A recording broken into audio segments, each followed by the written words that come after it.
నమస్తే. ఇన్నాళ్ళు నన్ను సపోర్ట్ చేస్తూ, ఎంకరేజ్ చేస్తూ మీ ప్రేమని నాకు అందిస్తున్న ప్రతి ఒక్కరికి కృతజ్ఞతలు. అలాగే ఈ వీడియో కూడా ఖచ్చితంగా మీకు ఉపయోగపడుతుంది. లైక్, షేర్ అండ్ సబ్స్క్రైబ్ చేసి మీ సపోర్ట్‌ని నాకు అందించండి. అలాగే ఈ వీడియో పట్ల మీకున్న అభిప్రాయాన్ని కామెంట్ సెక్షన్‌లో కామెంట్ చేసి తెలియజేయండి. ఇప్పుడు వీడియోని చూద్దాం.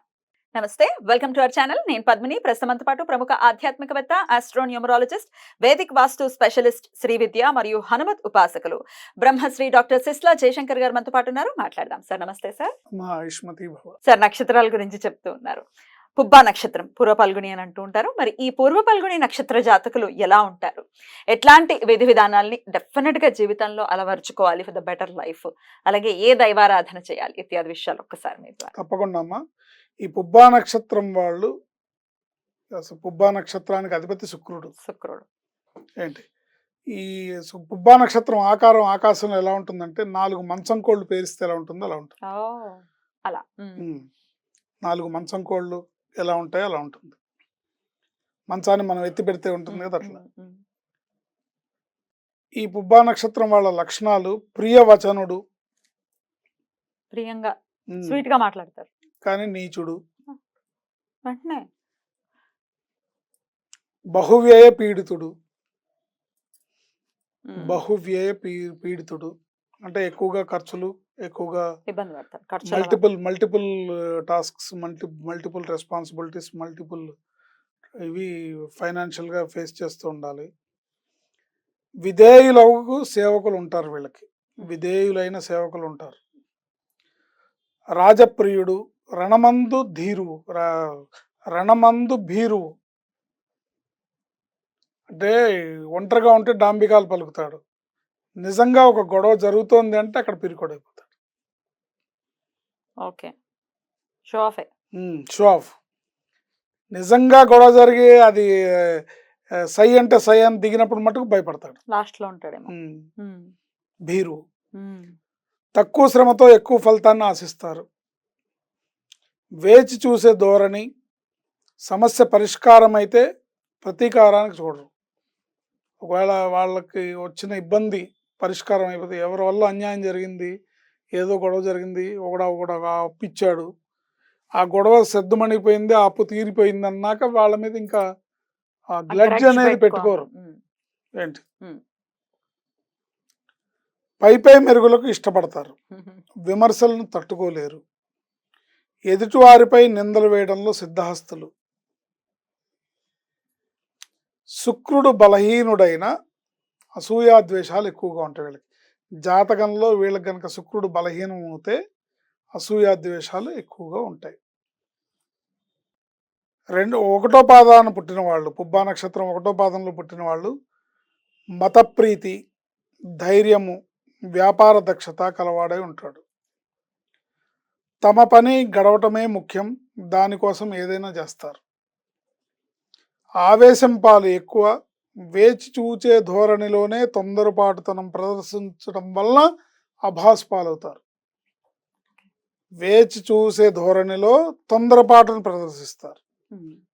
ఎన్నాళ్ళాగాలి ఇంకా అంటే లాస్ట్ మినిట్లో పని అయ్యే మూమెంట్లో ఎన్నాళ్ళాగాలి అనే తొందరపాటు అనే ఒక రాంగ్ స్టెప్ వేసి అభాస్ పాలవుతారు. అయిపోయింది కదా, నువ్వు అర్చినంతసేపు పట్టలేదు అన్న సిచ్యువేషన్స్ వీళ్ళకి ఎక్కువగా జరుగుతుంటాయి. 2వ పాదం వాళ్ళు వ్యవసాయ జీవి, అదృష్టహీనత, పైవాటితో పాటు తెలివితేటలు ఉంటాయి.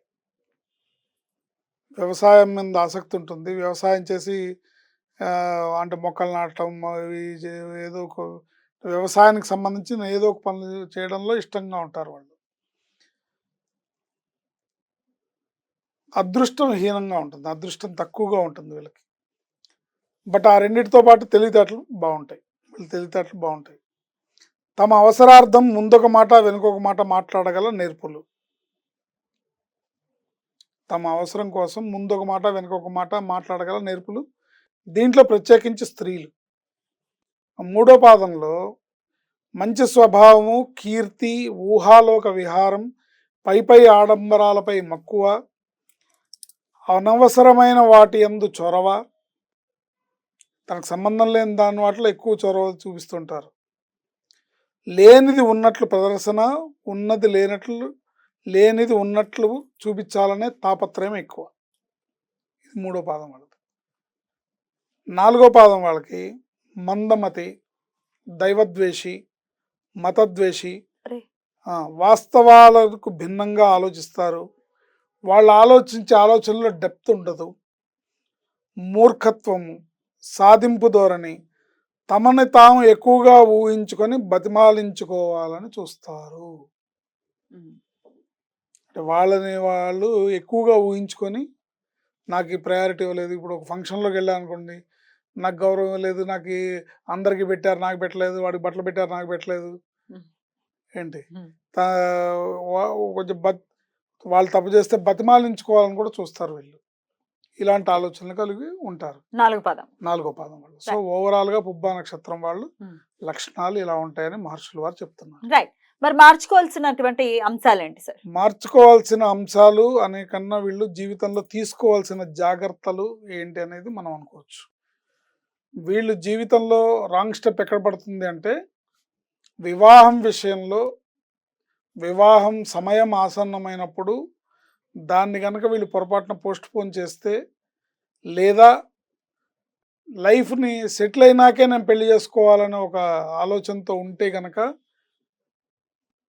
జీవితం సెటిల్మెంట్ చాలా కష్టమవుతుంది. హ్మ్.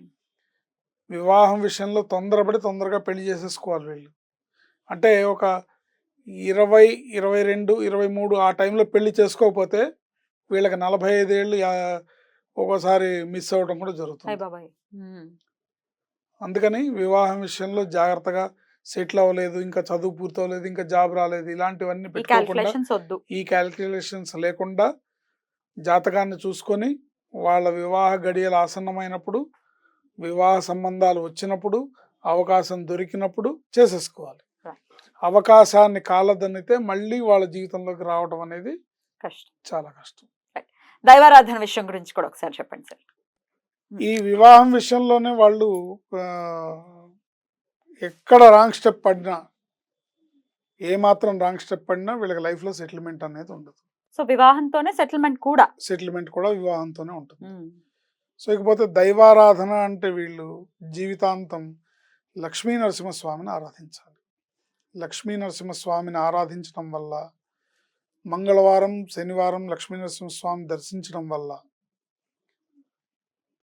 వీళ్ళు మేలుని పొందుతారు. రైట్. లక్ష్మీ నరసింహస్వామిని తర్వాత శ్లోకం ఉంది కదా, ఉగ్రం వీరం మహావిష్ణుం జ్వలంతం సర్వతోముఖం హ్మ్.